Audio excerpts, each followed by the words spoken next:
예, 안녕하십니까. 책 읽는 자유인 채널을 운영하고 있는 이선입니다. 오늘 2025년 9월 21일 일요일. 지금 시각은 오후 7시 10분입니다. 저는 아까 책을 읽고 말씀드렸듯이 내일 대전에서 하차할 물건을 싣고 와서 밥 먹고 좀 쉬다가 지금 시간이 7시 10분인데 오늘 좀 일찍 잠들어야 되는데 자야 되는데 책 좀 읽고 자려고 자리에 앉았습니다.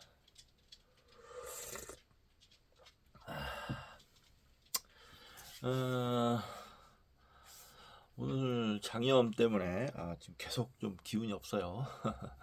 기운도 없고 이번 주 주말은 평소 주말과는 조금 느낌이 다르네요. 뭔가 평소 주말보다 좀 더 긴장감이랄까 그런 게 좀 있는 것 같고, 어제 술을 좀 음식을 좀 잘못 먹어서 그런지 오늘 컨디션이 안 좋아서 그런 건지 아무튼 좀 그렇습니다. 자, 오늘 코스모스 아까 재밌게 읽고 있었는데요. 좀 마저 좀 읽고 요 영원의 벼랑 끝 10장을 끝까지 읽고 끝내면 될 것 같습니다. 자, 그리고 그 전에 책 한 권 또 소개시켜 드리도록 하겠습니다. 자, 왜 세계의 가난은 사라지지 않는가? 장지글러 지음, 양영란 옮김, 시공사 출판사에서 나왔습니다. UN 인권자문위원이 손녀에게 들려주는 자본주의 이야기. 이 장지글러라는 분은 좀 유명하죠. 유명한 사람이고, 어디 목차를 좀 읽어볼까요? 목차를 읽어보면 1. 자본주의가 불러온 재앙. 2. 수백 년 묵은 투쟁의 역사. 3. 사유재산권이라는 중대한 실수. 4. 아이들이 광산으로 떠나는 이유. 5. 풍요의 경제 뒤 어두운 이면. 6. 우리는 그저 운이 좋았을 뿐이다. 7. 빚더미 위의 검은 아프리카. 8. 무제한적인 이익을 향한 광기. 9. 유토피아는 실현 가능한가? 오늘 저기 일하러 나가면서 마침 요즘에 잘 몰랐는데 제가 잘 보는 유튜브 알릴레오 북스에서 칼 세이건의 이 코스모스를 하더군요. 거기서 이제 인상 깊은 대목이, 칼 세이건도 이 책에서 얘기를 했는데 우리에게 올 정도의 능력이 있는 발달된 지성을 가진 외계인이라면 우리를 해치러 오지는 않을 것이다. 왜냐하면 그 정도로 번영하게 됐을 때는 수많은 문제들을 해결하고 결국 공존과 평화라는 그런 높은 수준의 지성을 갖추었을 것이 틀림없기 때문에 이다 라고 얘기를 하던데, 사실 깊은 공감이 왔습니다. 지금 인간 같은 우리들이 살아가고 있는 이 세계 같은 모습이 지속되면 얼마나 가겠습니까? 서로 죽이고 하면서 공멸의 방향으로 나아가지 않는다고 어떻게 누가 장담할 수 있겠습니까? 저 오히려 공멸의 방향으로 나아가고 있는 것이 아닌가라고 전 세계 지성들이 걱정하고 우려하고 있죠. 저도 동감하는 바이고요. 결국엔 이것도 만약에 좋은 방향으로 가게 된다면 하나의 과정으로 그칠 테지만, 근데 역사적으로 봤을 때 이 호모사피엔스 종이라는 이 종이, 집단이 그다지 평화로운 본성을 갖고 있는 것 같지는 않아요. 그래서 뭔가 한 단계 도약되는 뭐 어떤 그런 게 필요하지 않을까 뭐 그런 생각도 좀 들고 그렇습니다. 예.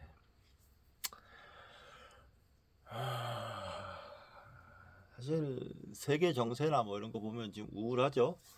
구구가 득세하고 구구라는 게 사실 동물성으로의 회귀 같은 거거든요. 그 본질을 보자면 힘으로의 회귀, 동물성으로의 회귀.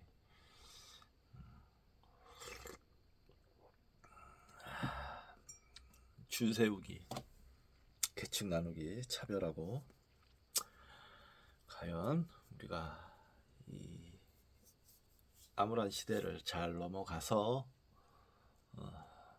무사히 살아남아 인류의 번영으로 나아갈지, 아니면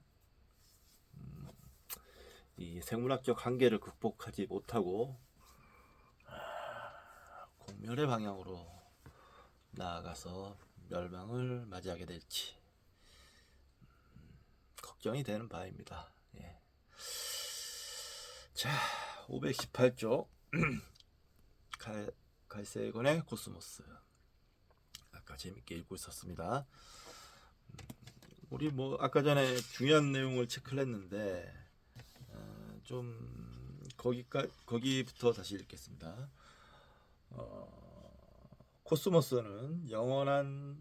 그렇다면 코스모스는 영원히 팽창과 수축을 반복할 것이다.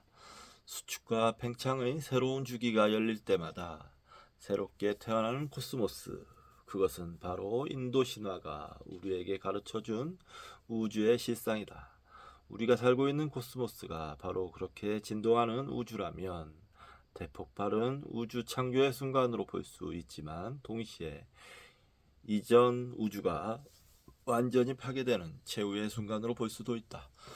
이게 오늘 보다 TV 과학을 보다라는 프로를 좀 봤는데 거기에서 재밌는 얘기가 나오더라고요. 이론 중에 하나인데 이 우주는 블랙홀이 생기게끔 구성이 되어 있다는 거예요. 그래서 블랙홀 안에는 또 다른 우주가 있고 그런 식으로 무한 반복이 되는지 어쩐지 모르겠지만 그렇게 블랙홀을 자꾸 만들어 나가는 방향으로 우주가 돼 있다고 구성되어 이렇게 그런 원리로 우주가 이루어져 있다고 하던데 무척 재밌는 상상이었습니다. 근데 사실은 그도 그럴 것이 블랙홀 아니라는 거는 특이점이기 때문에 뭔지 모릅니다. 어떠한 상상도 할 수 있죠. 자, 우리는 영원히 팽창하는 우주도 싫고 팽창과 수축을 반복하는 진동 우주도 달갑지 않다. 우선 지금으로부터 100억 년 전인지 200억 년 전인지 그 구체적 시간은 크게 문제가 되지 않지만 어떻든 138억 년 정도 얘기하죠. 어떻든 하나의 우주가 어느 순간에 갑자기 생겨 팽창을 시작한 것은 확실하다. 무한정 계속 팽창하는 우주론에 따르면 은하들은 팽창과 더불어 우주의 지평선 너머로 하나둘씩 사라질 것이다.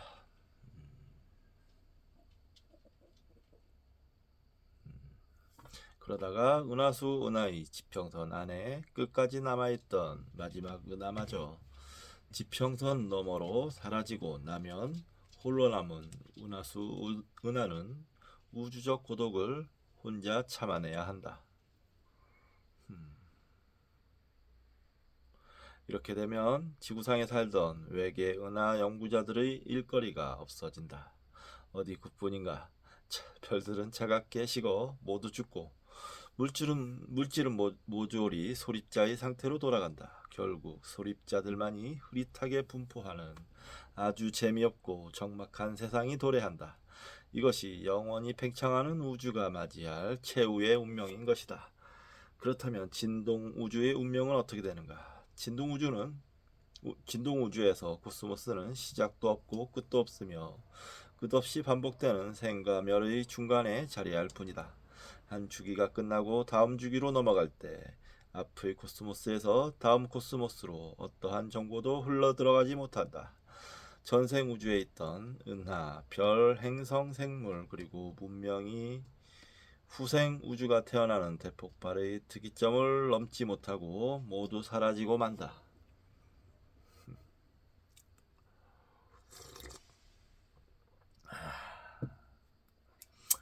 영원 무궁의 팽창 우주든 팽창과 수축을 반복하는 진동 우주든 우울하게는 마찬가지다. 한 가지 위안 삼을 만한 점이 있다면 운명의 그 순간까지 아직 긴 시간이 남아있다는 사실이다. 앞으로 수백억 년 또는 이보다 더 긴 세월이 남아있다. 코스모스가 멸망할 때까지 우까지 수백억 년의 세월 동안 현생 인류와 그의 후손이 이룩할 위협에 대한 기대와 희망이 우리를 우주적 우울증에서 구원해 줄 것이다. 우주가 실제로 진동한다면 의문의 행렬은 계속된다. 팽창에서 수축으로 바뀔 때, 그래서 은하의 적색이동이 청색이동으로 반전될 때 인과관계에서도 역전이 생겨 결과가 원인에 앞설 수 있다고 생각하는 학자들이 있다.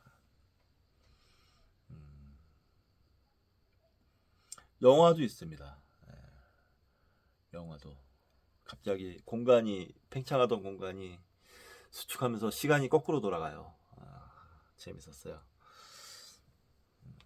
연못의 파문이 먼저 생기고 그 다음에 내가 돌을 던지는 격이란 이야기이다. 또 횃불이 타기 시작하고 그 다음에 성냥을 그어댄다는 식의 현상이 벌어질 수도 있다. 팽창이 수축으로 전환될 시기에는 무덤에서 탄생을 맞고 어머니 뱃속에서 죽음으로 삶을 마감한다니 도대체 뭐가 뭔지 통 알아들을 수가 없다. 우리는 인과관계의 역전을 제대로 이해했다고 아는 채 하기가 어렵다. 시간이 거꾸로 흐를까? 아니, 지금 여기에서 우리가 던진 이 질문들이 도대체 의미 있는 질문이조차 확실하지 않다. 그죠? 근데 시간이라는 건 공간 안에서 작용하는 거기 때문에 공간과 분명 시간은 밀접한 관련이 있을 텐데 지금 시간이 흐르면서 우주가 팽창한다고 치면 우주가 수축하게 되면 시간도 거꾸로 돌아갈 수 있지 않을까요? 그거는 모르는 일이라고 저는 생각이 드는군요. 근데 인과성을 따지자면 그럴 수도 있겠지 않나라는 생각이 듭니다. 저 그럼 다시 태어나는 건가요? 아, 그래요. 그럼 인과가 바뀌면 곤란하게 되는데 그러면 그잖아요. 지금 하고 있는 모든 일에 인과가 바뀌게 된다면 과학자들은 팽창이 수축으로 바뀌는 순간 진동우주에 어떤 일이 일어날까 궁금해한다. 자연의 법칙들이 그 순간 무작위적으로 마구 뒤섞인다고 믿는 학자들도 있다. 그들의 주장에 따르면 우주에서 일어나는 온갖 자연 현상을 지배한다고 알려진 물리학과 화학의 제반 법칙들은 무수히 많은 가능성들 중 하나일 뿐이기 때문이다. 매우 제한된 범위의 법칙들만이 현생 우주에서 볼 수 있는 은하, 별, 행성, 생명, 그리고 지능 등의 현상을 합리적으로 설명할 수 있다. 그런데 우주의 팽창과 수축이 역전되는 순간에 법칙들이 멋대로 뒤섞인다면 그때 얻어지는 법칙이 현생 우주를 설명하는 법칙들과 우연히 일치할 확률은 실질적으로 0이다.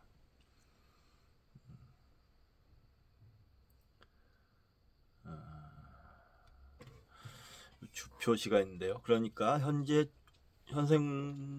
우주와 현생 우주 사이에 어떤 공통성도 기대할 수 없다. 여기 주표시를 좀 읽어보겠습니다. 자연 법칙의 뒤섞임이 팽창과 수축의 변환점에서 일어나지 않을 것이다. 우주가 이미 여러 차례 팽창과 수축을 반복했으며 그때마다 다른 중력 법칙들이 선택됐다고 하자. 중력 법칙의 후보들 대부분이 실제로는 매우 미약한 중력을 동반한다. 이렇게 미약한 세기의 중력만으로는 우주를 한데 묶을 수 없을 것이다. 그러므로 우주가 선택한 대부분의 중력에서는 우주가 흩어질 것이고, 그렇기 때문에 더 이상 팽창과 수축의 반복은 기대할 수 없다.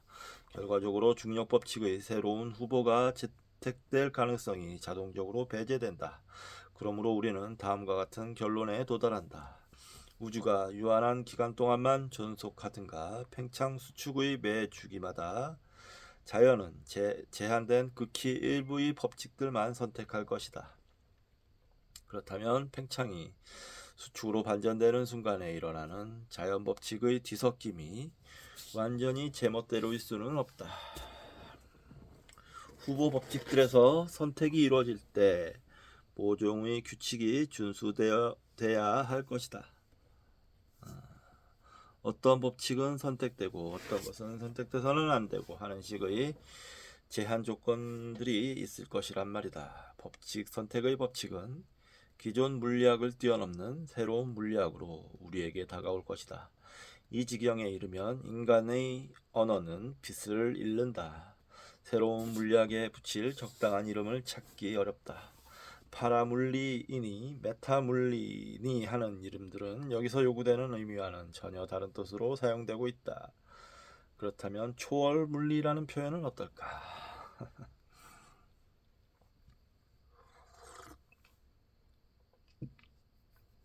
우리 우주가 영원무궁 팽창하는 우주인지 아니면 팽창과 수축을 주기적으로 반복하는 우주인지 누구나 확인하고 싶을 것이다. 구별할 수 있는 방법이 있다. 우주 물질의 재고를 조사하는 것이 그 한 가지 방법이다. 또 다른 하나는 코스모스의 끝, 영원의 벼랑 끝까지 가보는 것이다. 전파 망원경은 아주 멀리 있는 천체의 미약한 신호도 잡아낸다. 그래서 우리는 수억 광년 이상 떨어져 있는 퀘이샤의 신호도 확인할 수 있다. 가장 가까운 퀘이샤라 해도 5억 광년은 떨어져 있고 100억 광년, 120억 광년, 아니 이보다 더 먼 거리에 있는 퀘이샤들도 많다. 공간적으로 멀리 떨어진 곳을 볼수록 시간적으로는 먼 과거에 일어난 상황을 보는 것이라는 이야기를 앞에서도 했다. 따라서 120억 광년 떨어져 있는 퀘이샤를 관찰하는 것은 그 퀘이샤의 120억 년 전 모습을 보는 것이다. 멀리 볼수록 더 오래된 과거에 손을 대는 것이다. 우주의 지평선 근처를 본다면 우리는 대폭발 시대의 우주와 같이 하게 되는 것이다. 그래서 전파 망원경의 사진이 있는데요. 미국 뉴멕시코주 소코로에 건설된 대형 배열의 전파 망원경들 중에서 4개가 이 사진에 일렬로 늘어서 있다. 대형 배열은 미국 국립전파천문대가 운영한다. 전파 망원경들이 철로 위에 놓여져 있어서 우리가 원하는 대로 배치를 바꿀 수 있다. 망원경들 사이의 거리가 전파 화상의 분해능을 결정한다. 빌 레이가 찍은 사진이다.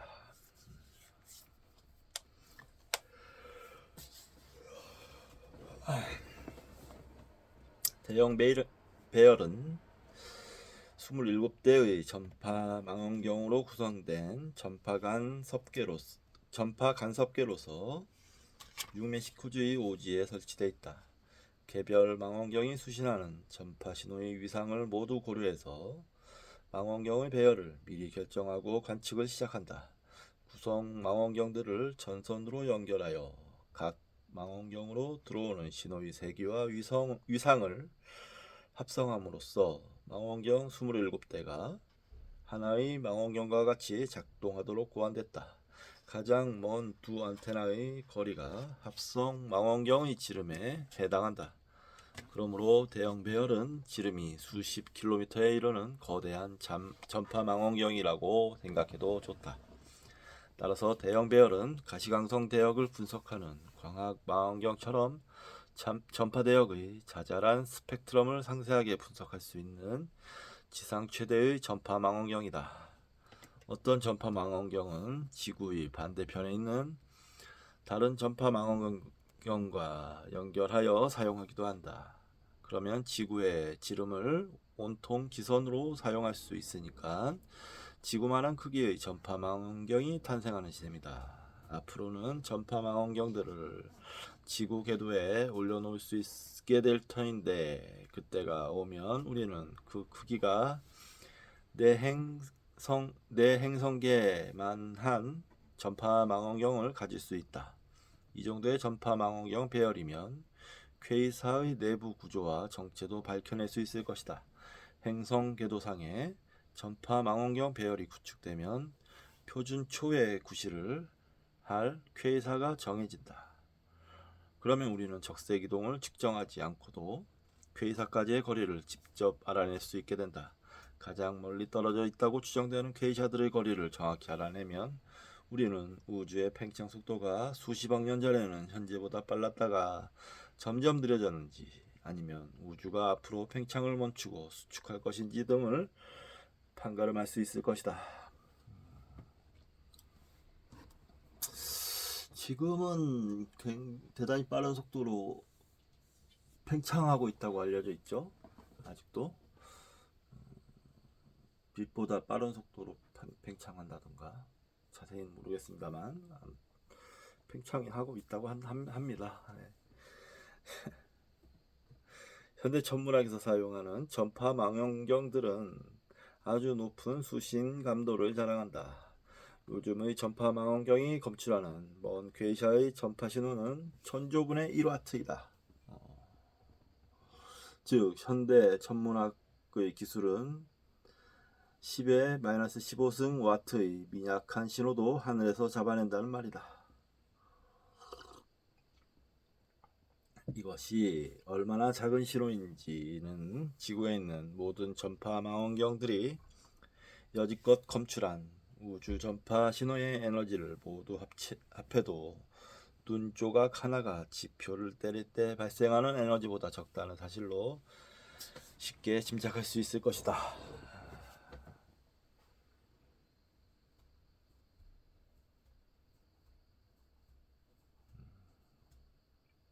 오늘날 전파 천문학자들은 우주 배경 복사를 전 하늘에 걸쳐 측정하여 그 세기의 분포도를 작성한다거나 밝기에 따른 퀘이사의 개수를 헤아려 우주 진화의 정체를 밝히려 한다. 어디 이것뿐이겠는가? 그들은 외계 생물이 내놓을지 모르는 신호를 열심히 찾기도 한다. 전파 천문학자들의 이러한 활동은 따지고 보면 그냥 흘려버릴 수도 있는 지극히 미약한 전파 신호와 심각한 싸움을 벌이는 일이다.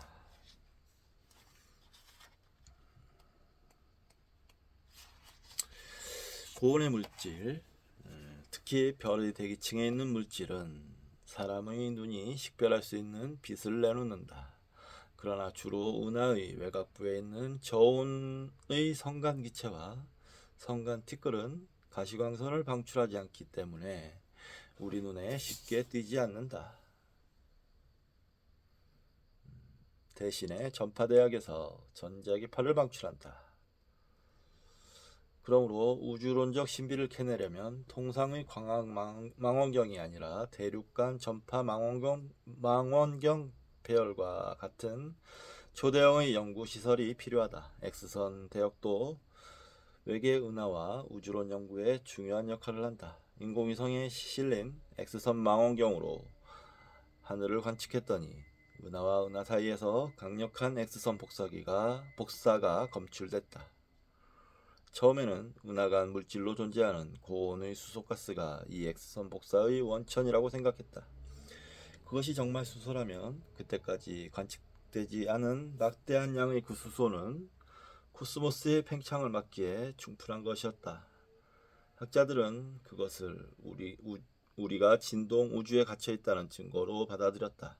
그러나 좀 더 최근에 수행된 고분해능 X선 관측을 바탕으로 리카르도 자쿠니는 은하간 공간에서 검출된 X선 복사가 많은 점광원들이 중첩되어 나타난 결과라고 규명했다. 그리고 그 점광원들은 아주 먼 거리에 있는 퀘이샤일 가능성이 높은 것으로 판명됐다. 그러니까 여태껏 숨어있던 질량의 일부를 찾아낸 것이다. 이렇게 우주의 새로운 구성원이 알려질 때마다 우주 평균 밀도의 값이 수정돼 왔다. 우주 구성원들의 인구 조사를 철저히 하여 은하, 퀘이샤, 블랙홀, 은하간 수소 가스와 가스 중력 파원, 그 외에도 우주의 소수 시기 거류민들의 질량을 모두 알아낸 후에야 우리가 살고 있는 이 우주의 운명을 점칠 수 있을 것이다. 그렇군요. 좀 알아들을 수는 있는데 상상하기가 쉽지가 않네요. 예. 잠시 쉬었다가 하도록 하겠습니다.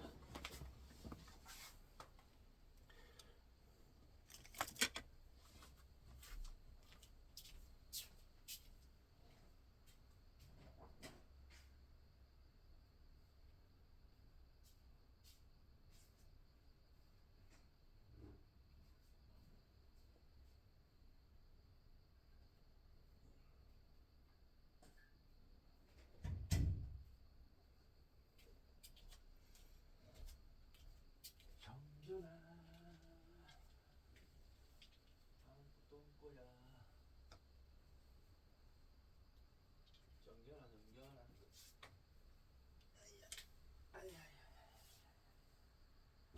아이고 우리 정준이.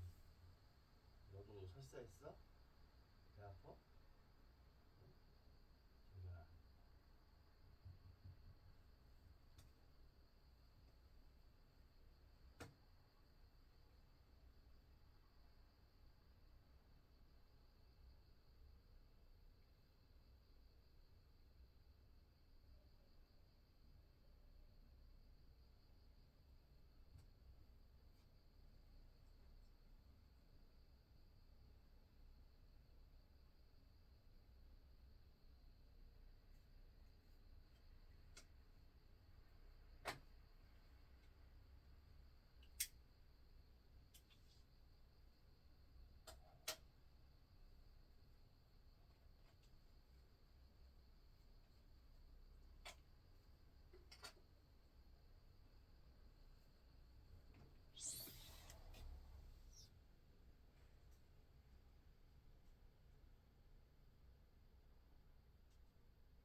책 읽자.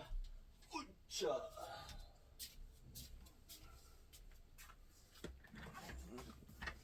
아야.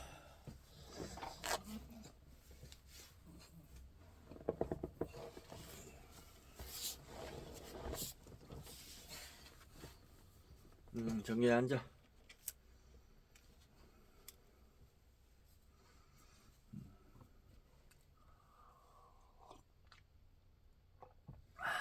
예. 524쪽. 계속 읽겠습니다. 우주의 거대 구조를 논할 때 천문학자들은 공간이 굽었다느니 평탄하다느니 하는 식의 표현을 즐겨 사용한다. 이해하기 어려운 표현은 이것만이 아니다. 우주는 유한하지만 열려있다 라는 식의 설명도 무엇을 의미하는지 얼른 감을 잡을 수 없기는 마찬가지이다. 이해를 돕기 위해 다음과 같은 상상을 해보자. 모든 것이 납작한 이상한 나라에 우리가 살고 있다고 하자. 영국 빅토리아 여왕 시대에 셰익스피어를 연구하던 에드윈 에벗이라는 학자가 이러한 나라를 납작이 나라라는 이름으로 불렀다. 납작이들 중에는 정사각형도 있고 삼각형도 있고 또 다른 이들은 이보다 좀 더 복잡한 모양을 하고 이 나라에서 산다. 납작이들은 종종 걸음으로 평지 여기저기를 돌아다니며 납작한 건물을 들락날락하고 빈둥거리면서 평면적인 일을 수행하며 산다. 납작이 나라에 사는 사람은 폭과 길이는 있어도 높이가 없다. 납작이 나라의 일반 대중은 왼쪽이니 오른쪽이니 하는 것은 구별할 줄 안다. 물론 앞과 뒤도 안다. 그러나 위와 아래는 도저히 이해하지 못한다. 일반 대중에게는 도대체 위다 아래다 하는 개념이 있을 수 없다. 몇몇의 현명한 수학자 납작이들만 위와 아래의 개념을 이해한다. 한 수학자 납작이가 자기 동족 여러 명 앞에서 한창 열을 올리면서 연설을 한다. 내 말을 잘 들어봐. 그거 정말 쉬운 거야. 전후 좌우를 머릿속에 그려보란 말이야. 그래, 여기까지는 뻔하지. 이제 전후 좌우와 두 방향에 모두 수직인 또 하나의 방향을 머릿속에 그려봐. 군중들이 운송된다. 당신 지금 무슨 소리를 하는 게요? 두 방향에 모두 수직인 방향? 그런 게 어딨어. 모두 2차원 뿐인데. 어떻게 그게 가능하단 말이야? 내가 그 세 번째 방향을 우리에게 보여줘. 어디야 어디? 열을 올리던 수학자는 풀이 죽는다. 아무도 수학자의 이야기를 더 이상 들으려 하지 않고 수학자는 군중을 피해 어디론가 사라진다. 납작이 나라의 사람들은 상대방을 하나의 짧은 선분으로만 인식한다. 도형에서 자기 쪽에 가까운 변만 보인다는 말이다. 자기에게서 먼 쪽을 보려면 반드시 그쪽으로 이동해야 한다. 그러니까 상대방이 사각형이라면 그 내부는 그에게는 영원한 미지의 세계로 남아있게 된다. 납작이 나라에서 가공할 사고가 발생하거나 시체를 해부해야 할 불상사가 일어나지 않는 한 납작이가 다른 납작이의 내부를 들여다볼 길이 없다. 하루는 사과처럼 생긴 3차원 생물이 이 납작이 나라로 와서 그 위를 떠다녔다. 인상이 좋아 보이는 한 납작이가 납작한 집안으로 들어오는 것을 보고 그 3차원 생물은 차원 간 설린 관계를 돈독히 할 목적에서 그에게 인사를 건네기로 작심한다. 사과가 3차원에서 안녕하십니까? 라고 인사했다. 소생은 3차원의 세계에서 온 방문객입니다. 가엾은 납작이는 문이 닫혀있는 자신의 집안을 두리번거렸지만 아무도 보이지 않았다. 더 놀라운 것은 그 목소리가 자기 몸에서 들리는 듯하다는 것이었다. 이것이야말로 환장할 노릇이 아닌가. 그런 과감한 생각으로 자신을 타이른다. 아무래도 우리 집안에 정신병 병력이 있나 보군.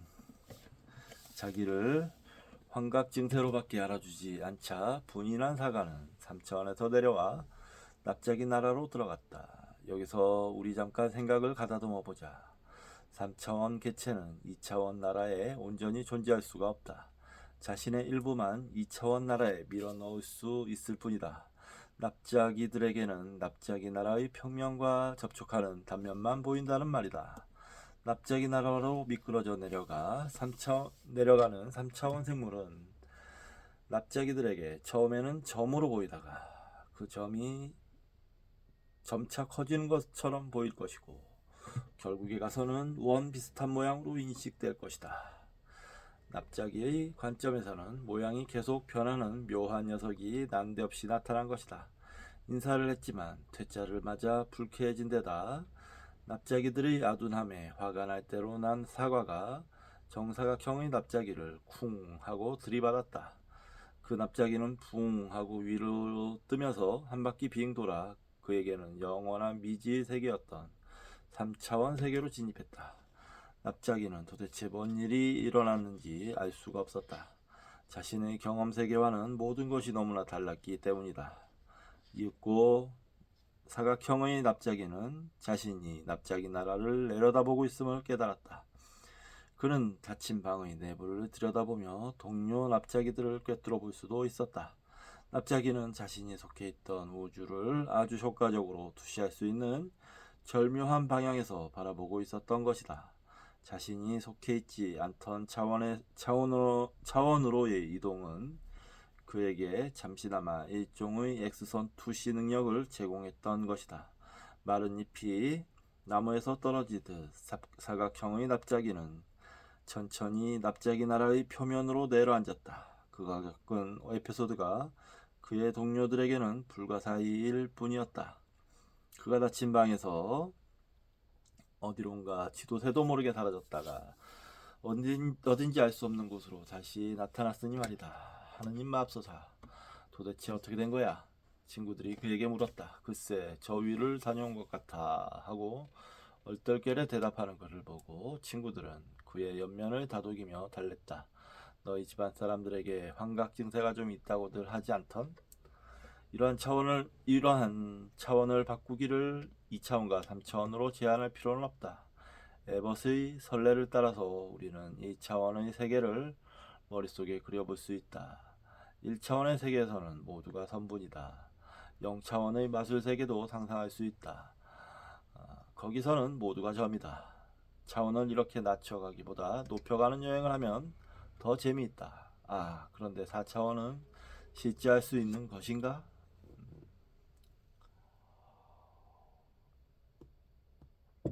주 표시가 있습니다. 정말로 4차원적 생물이 존재한다면 어떨까?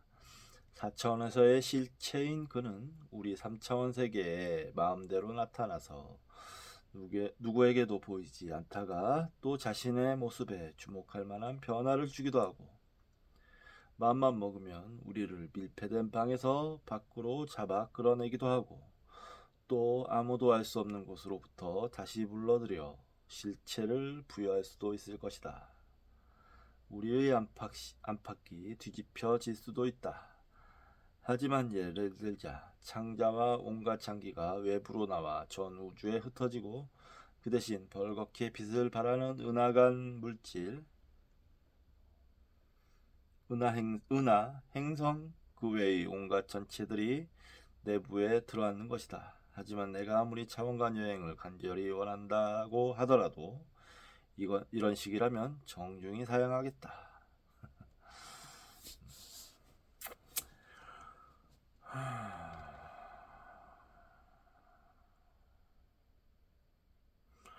자, 입방체를 만들 수 있는 방법을 하나 생각해보자. 주어진 길이의 선분을 그 선분의 수직한 방향으로 길이만큼 이동시켜 정사각형을 먼저 만든다. 그 정사각형을 다시 사각형의 수직한 방향으로 한 변의 길이만큼 이동시키면 정육면체가 만들어진다. 이렇게 만든 정육면체가 그림자를 들이운다는 사실을 알고 있으며 그 그림자를 나타내는 손쉬운 방법으로 우리는 꼭지점이 연결된 두 개의 사각형을 그려놓는다. 2차원 평면에 그려진 정육면체의 그림자를 자세히 보면 선분의 길이가 모두 같지도 않으며 또 각이 90도도 아니다. 이렇게 3차원적 구조물은 2차원 평면에서 완전히 기술될 수 없다. 이것이 투영을 이용하여 차원을 줄이는 편리함에 지불해야 하는 대가이다. 현실의 왜곡이라는 대가를 염두에 두고 다음 작업을 계속하자. 3차원 입방체 자신에게 수직한 방향으로 이동시킨다. 여기서 자신에게 수직한 방향이란 것은 전후좌우 구중 어느 한 방향이 아니라 4차원을 통하는 방향을 뜻한다. 1차원 선분을 한번 움직여 2차원의 정사각형을 만들고 이것을 한 번 더 이동시켜 3차원 입방체를 만들어 얻듯이 3차원 입방체를 수직 방향으로 한 번 더 움직이면 4차원 입방체를 만들 수 있을 것이다. 내가 그 수직 방향이 어디라고 독자 여러분에게 보여줄 수는 없지만 여러분이나 나나 그런 방향이 있다고 상상을 할 수 있지 않겠는가. 아무튼 이렇게 해서 우리는 4차원 초공간에서 입방체, 즉 4차원 입방체를 만들었다. 3차원에서는 4차원 입방체를 3차원 입방체 안에 또 하나의 입방체가 있고 그 둘의 꼭지점들이 서로 선분으로 연결된 구조물로 표현할 수밖에 없다. 그러나 실제 4차원에서 4차원 입방체는 모서리의 길이가 동일하고 모서리와 모서리가 이루는 각이 모두 90도인 구조물이다. 아이고 어려워라. 아이고 어려워라. 뭔 뜻인지 하나도 모르겠습니다. 이 사고 실험이 전혀 안 되는데요.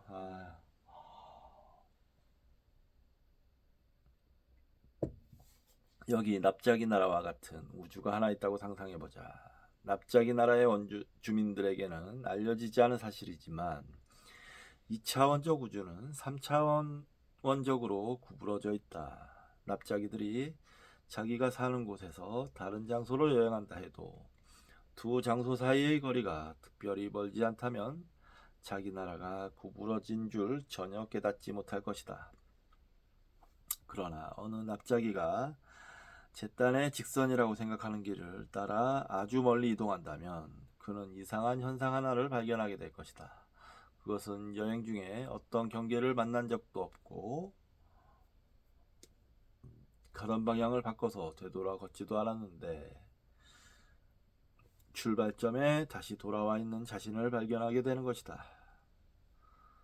즉 납작이의 2차원 공간은 신비롭게도 3차원적으로 구부러져 있는 것이다.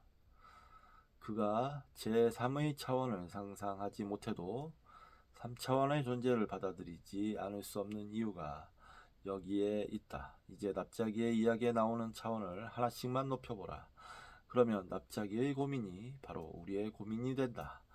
우주의 중심은 어디인가? 우주에 경계가 있는가? 있다면 그 경계 바깥은 도대체 무엇이란 말인가? 2차원 우주에는 중심이 없다. 비록 2차원 우주가 3차원으로 구부러져 있어도 그 공의 표면에 해당하는 2차원 우주에는 중심을 정할 수 없다. 그런 우주의 중심은 그 우주에 있지 않다. 중심이 있다면 그것은 우주의 주민들이 접근할 수 없는 3차원에 있다. 다시 말해 구의 중심에 있다. 납작이 나라의 영토는 구의 표면일 뿐이다. 그러므로 2차원 우주는 유한하다. 그렇지만 경계는 찾아볼 수 없다. 경계 바깥의 정체는 질문의 대상이 될 수 없다. 그것은 질문할 성질의 것이 아니란 말이다. 납작이 나라에 사는 납작이들은 자신의 심만으로는 2차원의 세계를 벗어날 수 없다. 이제 차원의 수를 1씩만 높여보자. 그러면 납작이 나라의 납작이들이 3차원 공간에 익숙한 우리 자신이라는 사실을 깨달을 수 있을 것이다.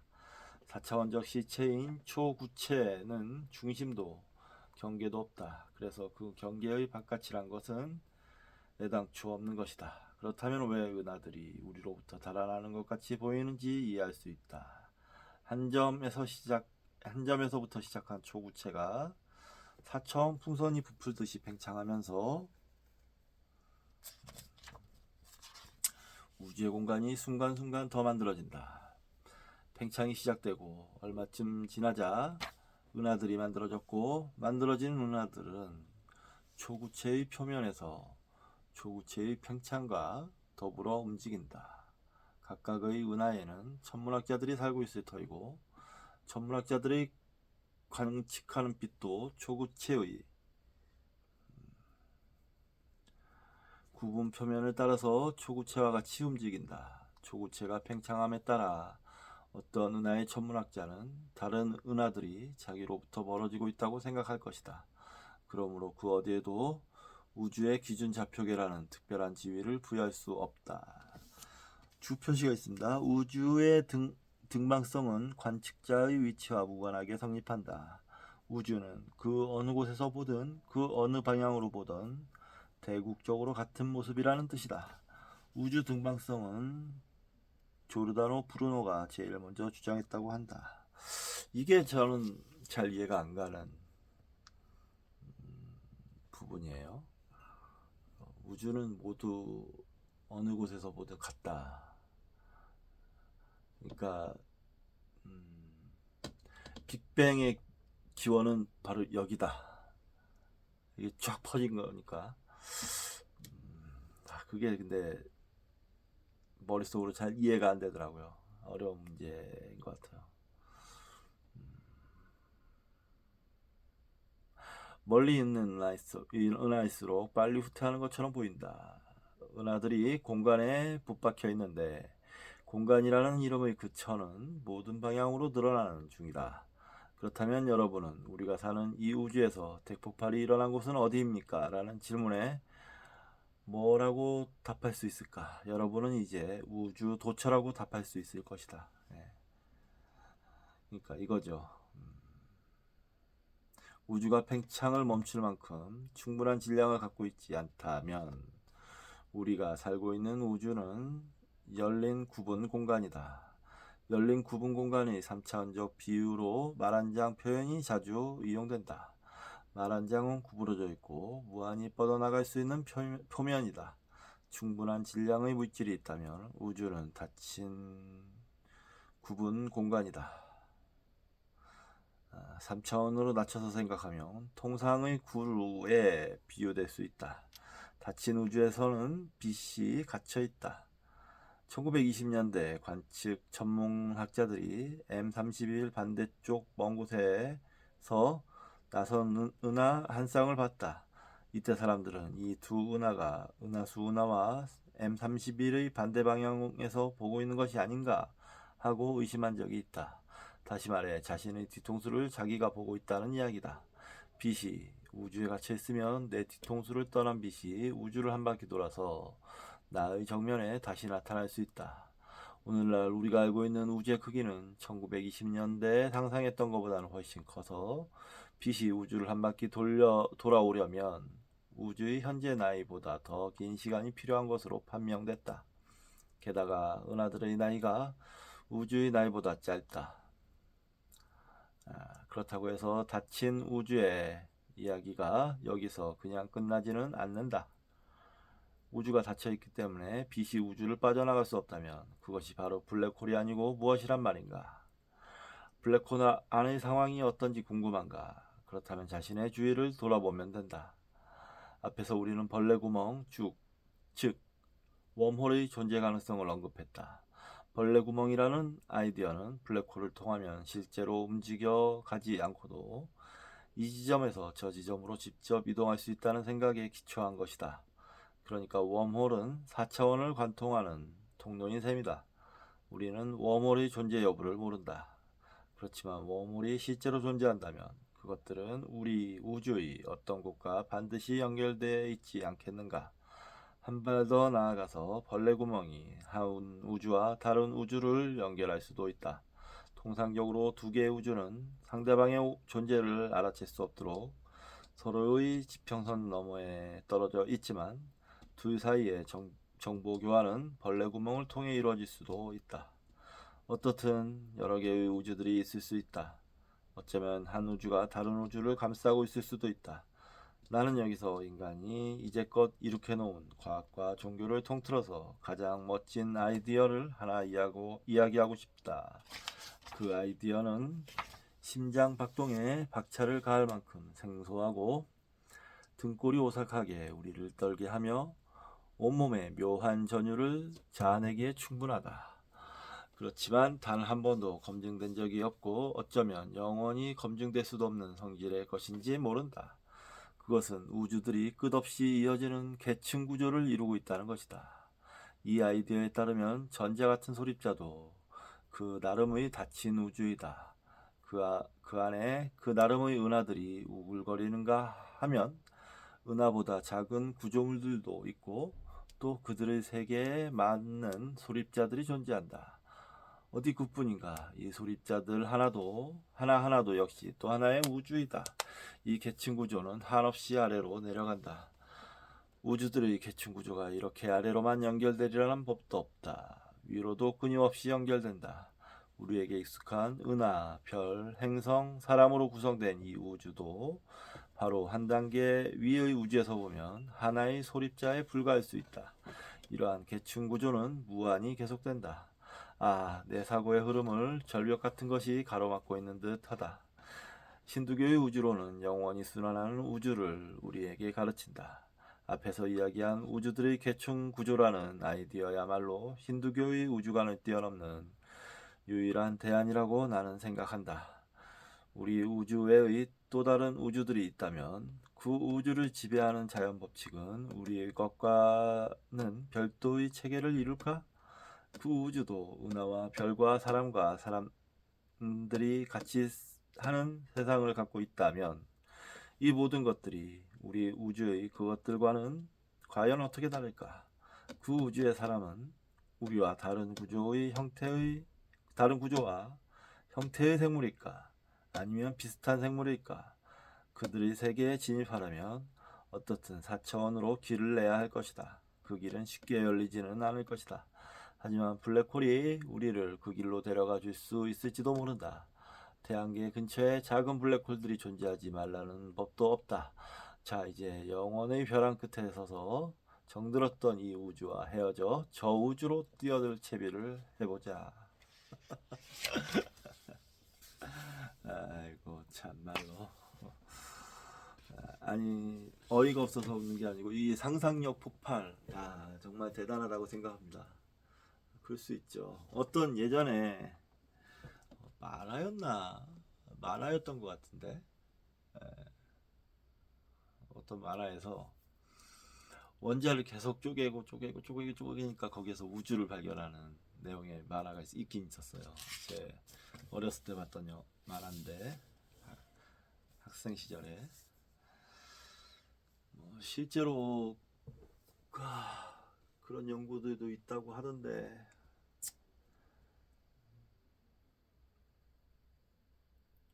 우주의 끝을 찾고 많이 그렇다면 우주의 끝을 찾고 우주의 크기를 찾고 우주의 기원을 찾고 하는 거는 아무 의미가 없겠습니다. 예, 아무 의미가 없죠. 예, 그렇게 되겠네요. 모르겠습니다. 우리가 어떤 세상에 살고 있는 걸까요? 참 신비롭고도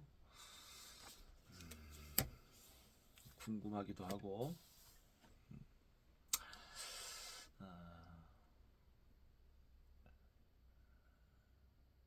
허무하다는 말은 쓰지 않겠습니다. 단지 우리가 매우의 한 5천억 승을 더해서 매우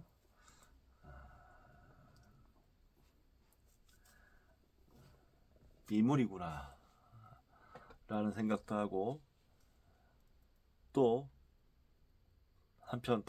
다른 편으로 생각하자면 그걸 다 상상할 수 있는 이 마음이라는 걸 갖고 있는 이 존재가 참 큰 존재구나, 우주 자체로구나 라는 생각도 좀 들기도 하고 그렇습니다. 예. 우리는 허무하지도 않고, 그렇다고 해서 뭔가 뭐랄까 모든 것이지도 않은 어떤 뭐라고 표현할 수 없는 그런 존재인 것 같습니다. 그냥